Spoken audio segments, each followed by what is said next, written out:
দেখুন, এটার কথা বলছি যে চুরির ঘটনা তো কন্টিনিউ আমরা খবরে একটার পর একটা দেখা যাচ্ছে যে টাউনের ডিফারেন্ট এরিয়াতে রেগুলারলি চুরি হচ্ছে। তো যখন দেখা যায় কোনো একটা জায়গায় সিসিটিভি, যখন দেখা যায় কোনো দু একটা জায়গায় সিসিটিভি ফুটেজ পাওয়া গেছে, দেখা যায় যে ফুটেজের মধ্যে যে লোক দেখা যাচ্ছে কে, বাট কেউ ওদেরকে আইডেন্টিফাই করতে পারছে না প্রপারলি যে ওরা কারা বা কে পার্টিকুলারলি। তো ওইটাই হচ্ছে যে চোরগুলো দেখা যায় যে আশপাশের কেউ না, হয়তো বা কোনো জায়গার থেকে আসছে, ওরা আগে থেকে সার্ভে ওরা করে আসছে, পরে দিন হয়তো বা একদিন দুদিন থেকে এই এরিয়াতে ওরা ঘোরাফেরা করে একটা সবার একটা সার্ভে করে তারপরে রাত্রে ওরা সেই ওদের যে মেইন কাজ যেটা চুরির কাজে তখন তারা লিপ্ত হয়। এটাতে আমি কিছু বলবো, একটা প্রশাসনের গাফিলতি আছে। প্রশাসনের যদি রাইডিং স্কোয়াড টিম যেটা আগে এরকম ভালোভাবে ডিউটি করতো, দেখতাম গলিতে গলিতে রাত্রে বাইক নিয়ে পুলিশরা ঘোরাঘুরি করতো, কিন্তু আজকে অনেকদিন থেকে আমি বিশেষ করে প্রশাসনিক তরফ থেকে সেই জিনিসটা আমি কোপারেশনটা দেখতে পাচ্ছি না।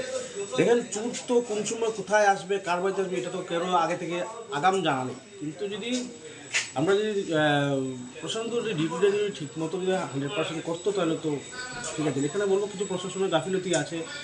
আর বাকি থাকলো সিসিটিভির যেটা বসানোর কথা, তো অলরেডি অনেকগুলো ফান্ড থেকে যখন প্রশাসন টাউনে যখন সিসিটিভিগুলো বসেছিল, আমার জানা আছে অনেক এমএলএরা, মন্ত্রীরা বিভিন্ন ধরনের ফান্ড থেকে, সরকার থেকে, বিভিন্ন ধরনের ব্যবসায়িক মহল থেকে করিমগঞ্জ শহরের ডেভেলপমেন্টের জন্য, তখন করিমগঞ্জ শহর ছিল, ওই শহরের ডেভেলপমেন্টের জন্য যে সিসিটিভি প্রশাসনকে হ্যান্ডওভার করেছিল।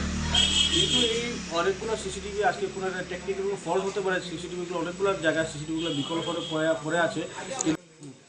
তো এই কথাই বলছি যে দেখা যাচ্ছে যে এটা লাইট জ্বলছে, তো পাবলিক তো আর জেনারেলি বুঝতে পারবে না যে এটা সিসিটিভিটা কাজ করছে কিনা করছে না। যখন এই ধরনের ইনসিডেন্ট কাউকে যখন খবর দিতে যায়, তখন সে যে সিসিটিভিটা এতদিন থেকে নষ্ট, এই সমস্যা তখন জানা থাকে প্রশাসনের কাছে, এটা সমাধান করলেই হয়। আর যদি না করি তাহলে এটার পিছনে কী রহস্য আপনারাই জানেন।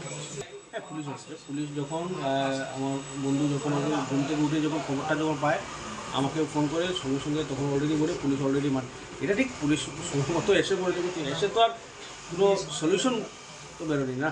যিকোনো খবৰৰ বাবে যোগাযোগ কৰক 7099017330 লগতে 7099017110 নম্বৰত।